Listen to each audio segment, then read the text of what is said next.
Israel ఒక hit list తయారు చేసుకుంది. అందులో హెజ్బుల్లా, హౌతీ, హమాస్ తీవ్రవాదులకు సంబంధించిన నాయకులతో పాటుగా ఇరాన్ సుప్రీం నేత అయితుల్లా ఖొమైనీని కూడా అంతం చేయడానికి రెవల్యూషనరీ దళంలోని కీలక కమాండర్ల పేర్లు ఉన్నట్టు వార్తలు వస్తే ఇప్పుడు ఇరాన్ హిట్ లిస్ట్ అంటూ ఇంకోటి ప్రపంచవ్యాప్తంగా వైరల్ అవుతోంది.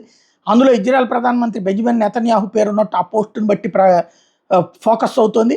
అలాగే దేశ రక్షణ మంత్రి Yoav gallant, army, navy, air ఫోర్స్కి చెందిన కమాండర్లు ఆ జాబితాలో ఉన్నారన్నటువంటి ప్రచారం జరుగుతుంది. ఈ పోస్టర్ విషయంలో ఎట్లాంటి అధికారిక ధృవీకరణ లేదు. నెతన్యాహు కాబోయిన ఇతర ఇజ్రాయెల్ సీనియర్ నేతలు టార్గెట్ కావచ్చు అన్నటువంటి ప్రచారం చేస్తున్నారు. అంటే భయపెట్టే ప్రయత్నం. Chief general staff Herzi Halevi and deputy అమీబరం ఆ జాబితాలో ఉన్నారు. ఇంకా ఉత్తర దక్షిణ central command major generals, military intelligence chief Amran Haliva వంటి వాళ్ళ పేర్లతో ఒకటి ఇరాన్ లీక్ చేసి సోషల్ మీడియాలో వైరల్ చేస్తుందన్నమాట. హిజ్బుల్లా చీఫ్ హసన్ నస్రల్లా హతమవడం, తన దేశంలో హమాస్ అగ్రనేత ఇస్మాయిల్ హనియాని మట్టిపెట్టినటువంటి నేపథ్యంలో జరుగుతున్నట్టు వ్యవహారాల మీద కావాలని చెప్పి ఇజ్రాయెల్ని భయపెట్టడం కోసం ఈ రివర్స్ డ్రామా ఆడుతున్నట్టుంది.